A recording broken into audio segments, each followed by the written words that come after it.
Halo, ketemu lagi dengan terapis autisme. Kali ini saya akan membahas jadwal. Bahas jadwal ini udah yang kesekian kalinya. Eee, saya mau memperjelas lagi dan lagi dan lagi. Jadwal ini kita pakai untuk, anak bisa memprediksi apa yang terjadi. Jadi kalau mau usianya 3 tahun sekalipun atau dia tidak memiliki kemampuan yang advance, kita bisa pakai gambar.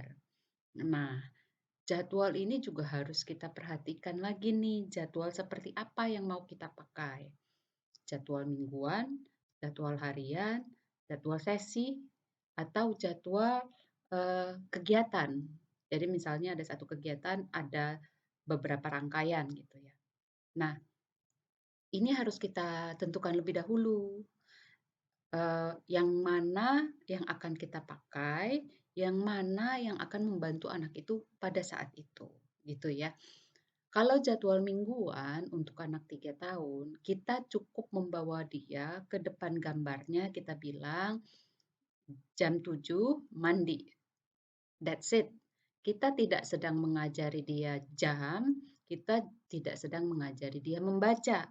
Kita sedang mengajari dia ritual, kita sedang mengajari dia rutinitas. Jadi, si jadwal tadi, membuat si anak mengerti bahwa hari Senin jam 7 dia akan mandi.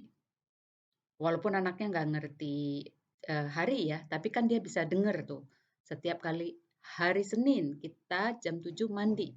Diulang-ulang berkali-kali, nanti anaknya akan bisa mengikuti, iramanya dengan baik, gitu.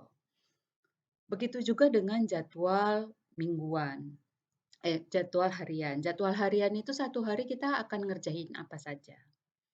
Gitu. Ini membuat anak mengerti apa yang akan terjadi sepanjang hari. Ekspektasinya jadi sama gitu. Bagaimana dengan anak-anak yang jadi kaku, Bu Sinta, karena anak-anak ini terlalu terjadwal? Itu setelah, kita membuat kebiasaan, baru nanti kita buat, pembentukan perilaku yang lainnya. Yang penting yang kita harus lakukan terlebih dahulu adalah pembuatan rutinitas, agar anak bisa mengerti apa yang akan terjadi dan dia tahu apa dia harus ngapain gitu, ya. Nah, dengan lebih teratur, dia ngerti apa yang akan terjadi, maka yang kita targetkan misalnya regulasi diri akan terbentuk dengan sendirinya untuk beberapa hal ya yang berkaitan dengan, rutinitas, gitu. Kemudian kalau kita bikin jadwal sesi, kan ada jadwal main sama jadwal belajar. Ini akan membuat anak mengerti kejelasan hubungan dan batasan, antara pengajar dan anak ketika si orang tuanya berperan jadi, guru atau ketika, si orang tua berperan sebagai teman.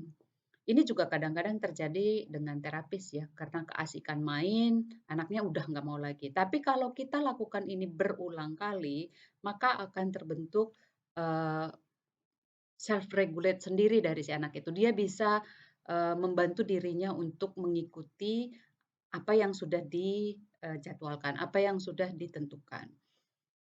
Di dalam jadwal ini juga nanti anak diberikan kesempatan untuk memilih apa yang dia ingin kerjakan, yang mana lebih dahulu. Kemudian anak juga nanti diajarin untuk, membuat jadwalnya sendiri dan bertanggung jawab terhadap jadwal tersebut. Diajarin bahwa terkadang jadwal juga bisa berganti-ganti dan berubah tanpa kita bisa prediksi gitu, tapi di awalan tentunya kita buat dengan perencanaan ya. Jadi, eee, jadwal ini akan sangat membantu kedua belah pihak sebenarnya, si guru dan si, murid. Hanya saja dalam lapangannya terlihat, eee, riweuh, terlihat banyak yang harus harus dikerjakan. Yang harus kita perhatikan lebih dahulu adalah teknikal. Jadi pastikan gambarnya gampang ditempel, gampang diambil, gampang ditaruh, gampang cari, kemudian, eee, memudahkan si anak ketika mengenali gambarnya bahwa itu adalah makan, itu adalah pisang, itu adalah berenang misalnya. Jadi jangan, teknikal malah menambah keriuhan ketika kita mengajari begitu ya. Mungkin next time di lain waktu saya juga akan menjelaskan tentang jadwal lagi, bisa jadi. Karena pasti ada lagi, yang, bukan pembaharuan, tapi, oh bagian ini nih yang masih kurang jelas, bagian ini yang masih kurang jelas. Oke, ditunggu saja, jangan lupa di-subscribe, di-like, dan diberikan komennya, serta dikasih bunyi lonceng. Semoga membantu. Selamat siang, bye-bye.